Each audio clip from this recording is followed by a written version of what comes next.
We are currently living through what experts call a global loneliness epidemic. Millions are starving for a single spark of human connection, scrolling through empty notifications, desperate to feel seen. Yet there is a specific growing group of people doing something that seems entirely counterintuitive. You might be one of them. You look at your phone, see a name on the screen that used to mean something, but now only represents a heavy weight in your chest. And you simply let it go. You delete the message, you block the number, you walk away. And here is the part that people on the outside find so disturbing. When you finally sever that tie, you don't feel the crushing weight of grief. You don't feel like a villain. Instead, you feel a sudden, overwhelming wave of silence that tastes like peace. But how did you become this person? How did you evolve into someone who can end a decade-long friendship or a family tie without a second glance? The truth is, you weren't born with this coldness. For years, you were actually the opposite. You were the emotional sponge. You were the friend who stayed up until 3 a.m. listening to the same repetitive crisis. You were the unofficial mediator in your family's kitchen, translating anger into peace just to keep the roof from collapsing. You poured your energy into every empty cup you found, until one Tuesday afternoon you realized your own pitcher was bone dry.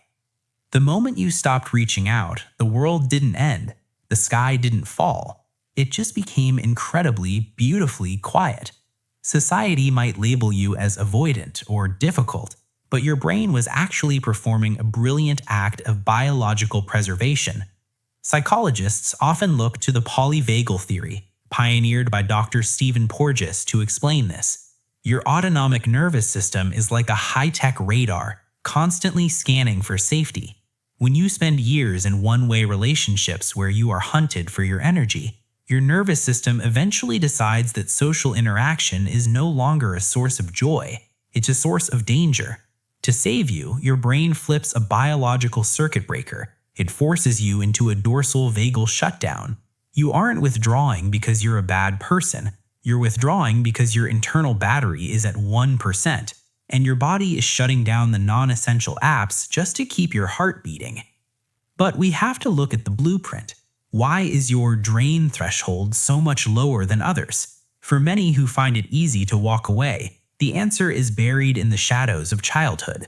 If you grew up in a home where you had to act as the emotional weather vane, predicting a parent's mood by the sound of their keys in the door, you developed a superpower you never asked for.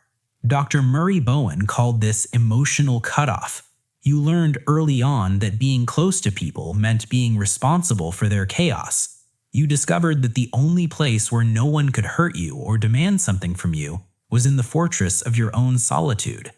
There is a vital distinction we need to make here. There's a difference between building a wall out of fear and building a gate out of self-respect. We are constantly told that isolation is a health risk, as dangerous as smoking 15 cigarettes a day.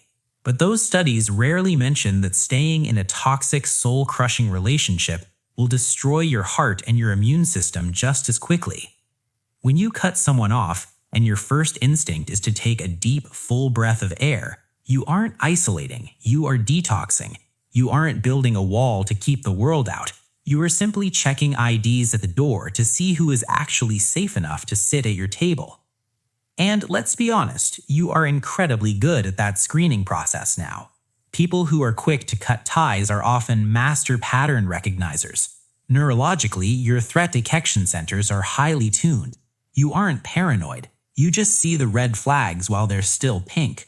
When someone starts love-bombing you with excessive praise, you don't feel flattered. You feel the coming crash. When a relative only calls you when they need a loan or a favor, you recognize the rhythm of the manipulation before they even finish their sentence.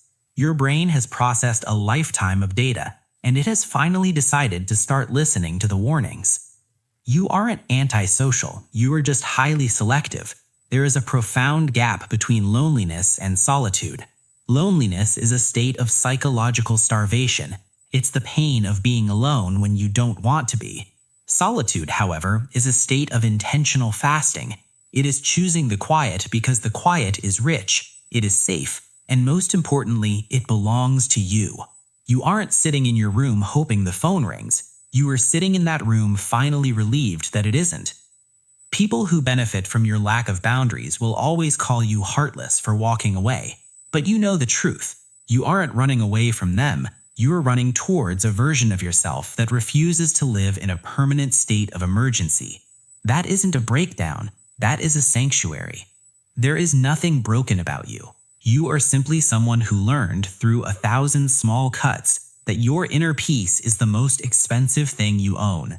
And not everyone in your past has the currency to afford a place in your future. The famous Harvard study of adult development, the longest study on happiness ever conducted, proved that it's not the quantity of your social circle that keeps you alive longer. It's the safety and the quality of those bonds. If your circle has shrunk down to just a few people, or even just yourself for a while, but that circle is finally free of chaos, then you aren't losing, you are winning.